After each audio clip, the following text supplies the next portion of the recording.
বুঝতেই পারছেন আমি কি পরে রয়েছি, একদম মঙ্গলগিরি, ভীষণ সুন্দর কোয়ালিটির মঙ্গলগিরি। দেখুন এরকম টেম্পল বর্ডারের সাথে থাকবে, সিঙ্গেল বডি কালার হচ্ছে একদম সিঙ্গেল থাকবে। এইদিকে নিচের দিকটায় আপনার এরকম টেম্পল বর্ডার থাকবে, আর ওপরের দিকে এরকম স্লিক এরকম জরি বর্ডার থাকবে। দুটোই হবে কিন্তু গোল্ডেন জরিতে। কাপড়ের ফেব্রিকটা হবে আপনার কটন সিল্ক মেটেরিয়ালে, ভীষণ লাইট ওয়েট শাড়ি, মানে হার্ডলি 150 গ্রাম খানিক ওজন হবে শাড়িটা। যারা ডেলি ওয়্যারে শাড়ি ব্যবহার করেন তাদের বলবো অবশ্যই মঙ্গলগিরি নিন। কালারগুলো দেখুন, এইভাবে আমি দেখাচ্ছি, তারপরে আমি একটু করে খুলে দেখিয়ে দেবো। পুরোটা খুলবো না, কারণ মঙ্গলগিরিতে কোনো প্রিন্ট নেই, শুধু সিঙ্গেল কালার আর এরকম বর্ডার। আচ্ছা, কালারগুলো একটা উপর থেকে দেখিয়ে দিই। এটা হচ্ছে রানি কালার, ডুয়েল টোনে আছে ব্ল্যাকের সাথে। आज जो मैं आप लोगों को दिखा रही हूँ ये मंगलगिरी है, सेमी मंगलगिरी।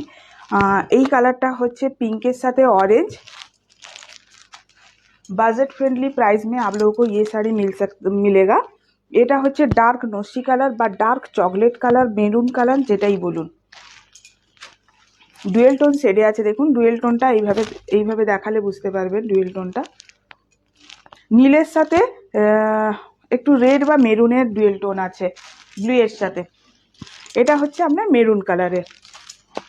আচ্ছা, এটা হচ্ছে বটল গ্রিন, বটল গ্রিনের সাথে কিছুটা মেরুন আছে, দেখুন দেখলে বুঝতে পারবেন।